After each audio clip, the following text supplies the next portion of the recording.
What's going on, guys? It's your boy Newbard here again, back with another Dragon Age Inquisition character build. Today we'll be looking at the Duelist, so let's get right into it.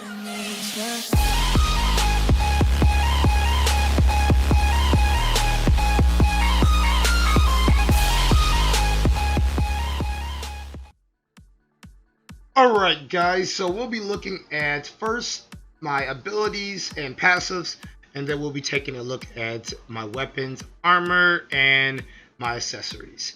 So first things first, going down the step smartly tree. The first ability you want to go ahead and pick up, guys, well, it's already picked up for you by default, is Flashing Steel.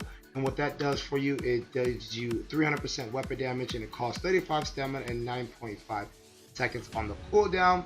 This ability removes Vendetta from enemies to grant you elusive, which fully negates the next attack against you. We will talk about elusive in a little bit. The upgrade of that, which you also want to pick up, I would recommend picking this up as soon as you get your first point. This also does an additional 200% damage, which gives you, I believe, 500. Yes, it does. And it also decreases the stamina requirement by 10. So now it only costs you 25. That's a big plus there. I'm going to go ahead and grab the Dead in Water passive skill, and what this does is any enemy that attempts to attack you while you have at least one elusive stack is weakened for 6 seconds, which now allows you to do additional damage to them, and plus you get a +3 on Constitution, which does helps you out with that stamina pool. With that health pool. You are using a rogue, so your health pool is not that great. Next passive you want to do is look but don't touch. While you have at least one stack of elusive, you are unaffected by damage over time, which is very beneficial here, guys. By default, you have the ability to acquire at least 3 elusive stacks. So that is 3 different opportunities to take absolutely no damage. They are basically a health replacement for you. So if you're going against a heavy enemy and they hit you with a hard hit, instead of it hitting your health, it will be taking away an elusive stack. So that is a big plus. Plus you get another +3 on Constitution. There goes that health pool again. Go ahead and pick up Buccaneer and Avenger. I'll pick up Buccaneer first because this does focus on you a little bit more. This helps you out if you're playing in a team, which you should be, but if you play by yourself, Avenger will not help you. Buccaneer gives you a +3 on Constitution, +3 on Cunning, and a +3 on Dexterity. So there goes your health, critical chance, and critical damage. Avenger, when an enemy dies, you get a bonus of 100% weapon damage, plus this holds on for 10 seconds and you get a +3 on Cunning. There goes your critical chance. And also the benefit to that is you get max elusive stack. So that is a big plus. It helps out here. So these two really roll back on each other. This is more dependent on this guy here once we get to it. The next passive you're going to want to pick up is Hoist the Mainsail. Your movement speed increases with each elusive stack you have. So by default, again, you have 3 stacks you can acquire. Therefore, it gives you a 30% movement speed. If you go ahead and choose Natural Evasive, you have a +1 more that can give you a maximum of 40% movement speed. And you get additional +3 on Dexterity. Swashbuckler, I'm not going to talk too much about because I don't use it. I just needed to get to a Natural Evasive, and Natural Evasive is plain and simple. You get 1 more stack that you can acquire. So instead of having by 3 that you get by default, you can have a 4, and that will help you out. And then you also get a +2 Cunning. Moving on to the Moving on to the next tree, No Quarters. By default, you have bolts, and that is a fast-firing crossbow shot that places Vendetta on enemies. What Vendetta does for you, it gives you a 10% additional damage, plus this bolt does 150 weapon damage by itself, and it costs 15 stamina. It has no cooldown because it can be used rapidly, and the only downside to it is it will burn out your stamina if you just spam it. But we have ways around that, as I will show you guys shortly.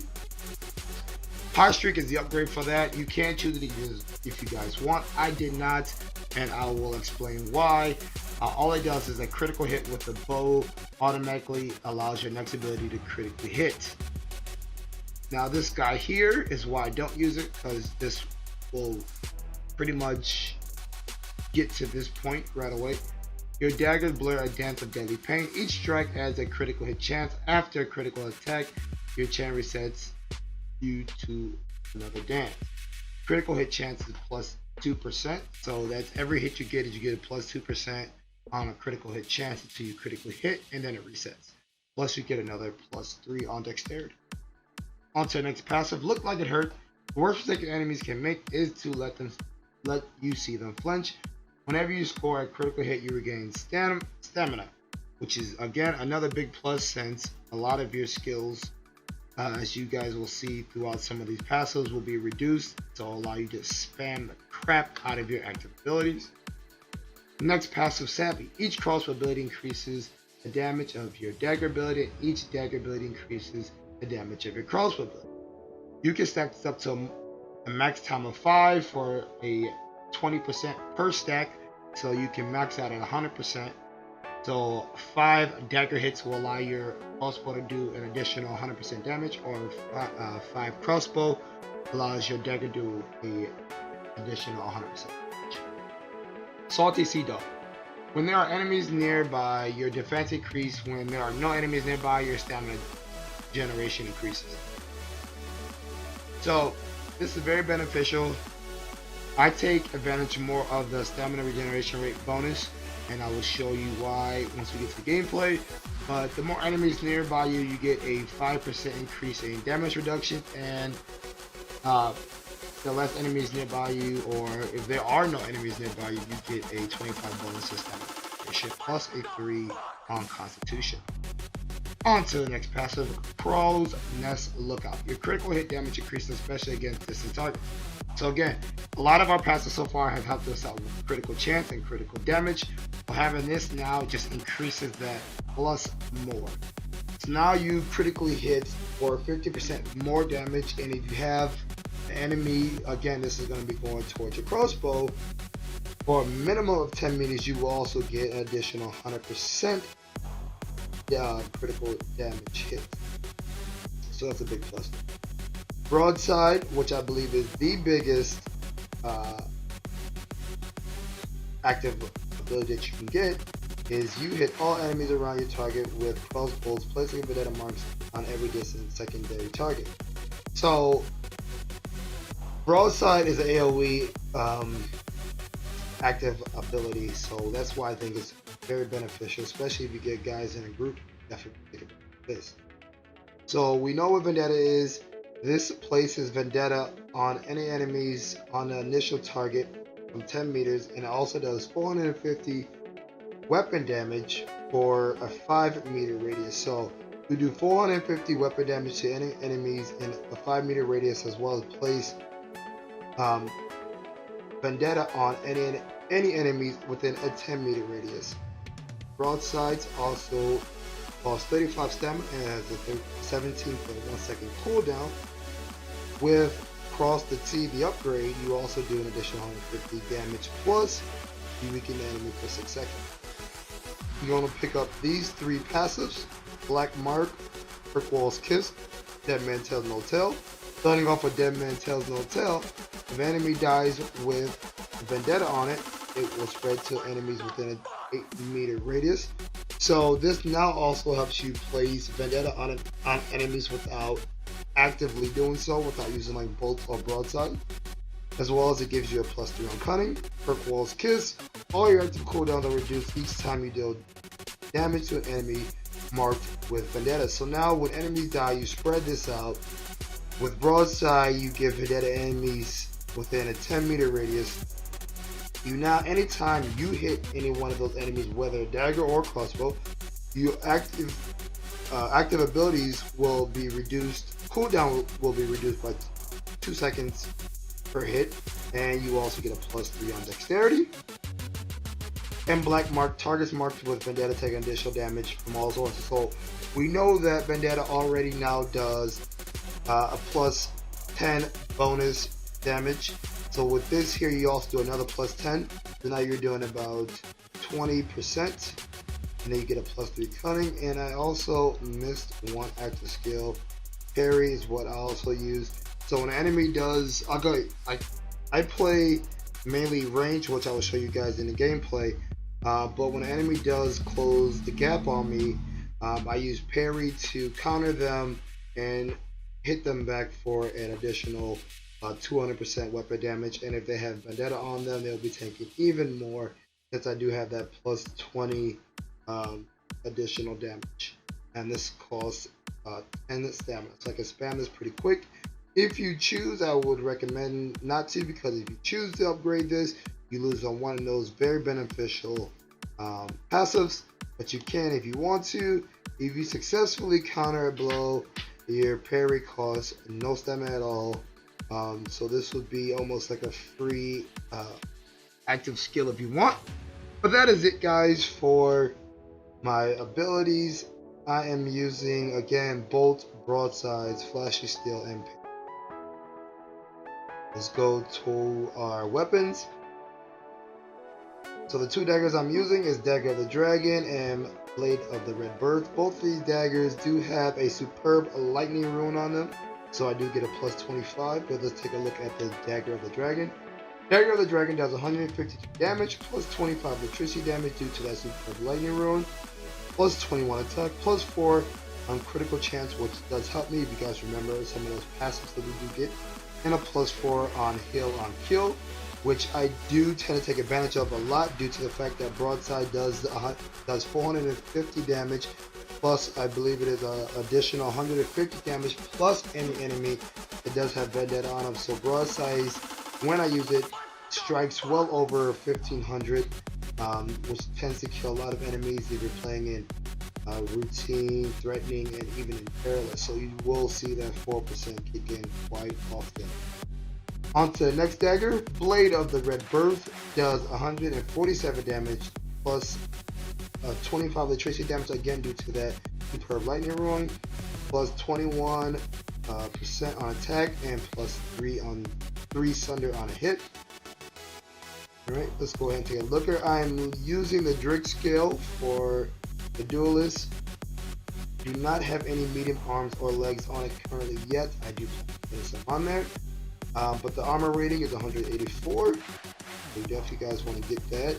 I managed to get the Drake skill. If you guys do not have it yet or don't know how to get it, you need to earn 1,000,000 points with an archer, basically any rogue character. So an archer, the Duelist, the hunter, and I think it's the Silent Sister, I want to say, or maybe the alchemist. I'm not 100% sure, but it is one of, I know for sure it is the Duelist, archer, or the hunter. Onto my accessories. Belt, I'm using the Belt of Melee Damage. Don't really have anything better, so that's currently what I'm using. Just gives me a plus 2% melee defense. For rings, I'm using 2. One is the enhanced bolt ring. This just reduces the cost of my bolt by 30%. If you remember, the bolt costs 15 stamina, so now we reduce that by 30%. And then I'm using broadside's enhanced ring, which reduces the cooldown by 30%. So again, if you remember, broadside costs cooldown, the cooldown is 17.1 seconds, and that is now reduced by 30%. And for amulet, I'm also using a cooldown amulet, which now also gives me a plus 5 on cooldown. And any enemies that have vendetta on them, we are already doing a 0.2 second reduction in cooldown per hit. Alright, so that is it, guys. That is my Duelist build, from passives to active skills, from weapons to armor, and then on to my accessories. Now, your critical hit chance, critical hit damage, health pool, and stamina regeneration or stamina pool will differ from mine to yours and any other player based on promotion, so keep that in mind. And now let's give you guys some gameplay. I will be showing you guys some gameplay on the difficulty of Perilous. I would show you guys on Nightmare, but it's just too hard to try to find a team to play with. So I will see you guys in the game.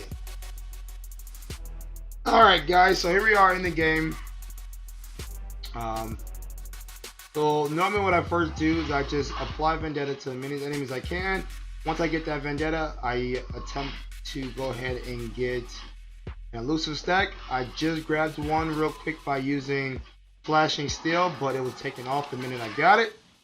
There we go. I now have one.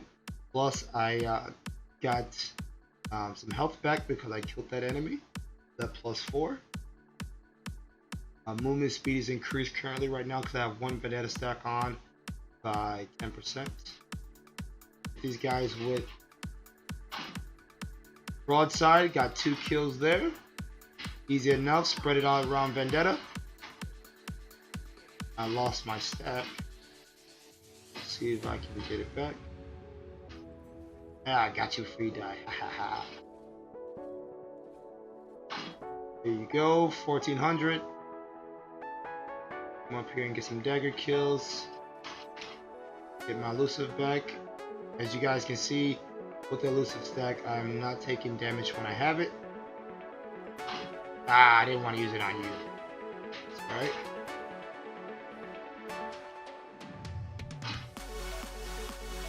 Preferably do not like to be near. Again, the way I use in Perilous and in oh, about to die here. In I picked it up. In Perilous and in Nightmare mode, I tend to play in a distance. Again, we are using a Duelist, so you still will die even though you're using a good armor. So I prefer to just stay to the back, and I'd recommend you guys as well, if you guys are going to use this. Current setup is to try to stay that distance as well. Kill them.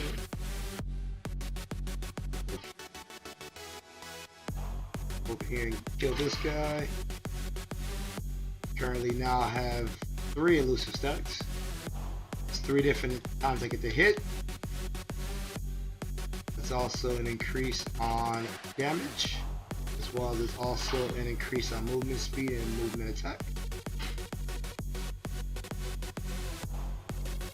One enemy left. I wonder if these guys call the dragon or not. But using it this way, you tend to survive. Again, like I said, definitely in the Nightmare mode, you definitely want to play like this. If you try to get yourself in a fight or two, you will most likely see your die. But again, we do have that passive that if we do see ourselves in a fight with a couple of enemies around us, we tend to get that damage reduction. So that's also nice. But also staying to the backside in a fight, you will get a stamina regeneration bonus of 25%. Again, I'm able to just spam the crap out of my bolts. Hit with broadside once I need to. Ooh. Hey, buddy. Almost 3,000 there. Plus, I got some health back from it, so thank you. Yeah, I hit you. What you gonna do about it? Ah, you guys. Whoa! There we go. I knew I'd get the dragon.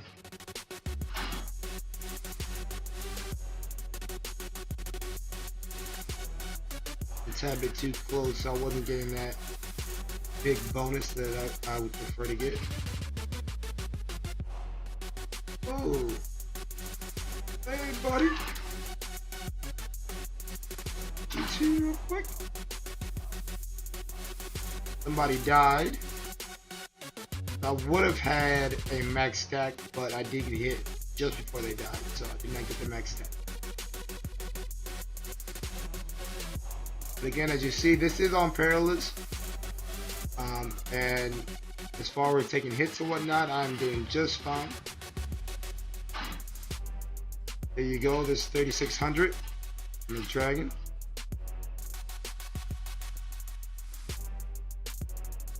Ooh, you guys are trying to hit me, aren't you? Wait for me. See if I can get you guys a parry in there. Ooh. There's a parry. And a dead enemy, so I get some health back. Playing around in the fire though, that's not good. Ah, oh, I'm good. No, no. I managed to get some health back because I got that last kill, but then I went down again. Dragon got me. Played a little careless, but that's okay. That's okay.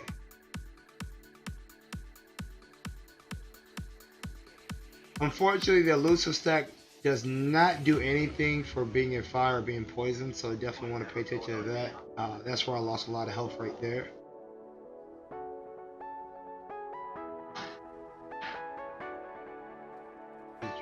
Dragon's dead. Perilous, I did go down twice, playing a little reckless, but also was in that fire. But there you have it, guys. That is the best way to use the Duelist. With those active skills, those passives, and having those accessories on, I believe you guys will have no problem playing a Perilous for sure. And if you have a good team, you definitely will have a good time playing and will be able to successfully complete any Nightmare mode gameplay with the Duelist. You definitely want to use that strategy for sure though on Nightmare. I played a little bit more up close and personal with the Duelist in the Perilous gameplay, but you definitely want to stick to that and be faithful to that when it comes down to using the Duelist in the next. So I jumped into that game a little late. This one at the very bottom down here. But if I was at the beginning of this, I would have been probably up here somewhere. But that is it, guys. That is your boy Nooba Hard here. Noobing it up, noobing out. Catch you guys in the next Dragon Age Inquisition character build.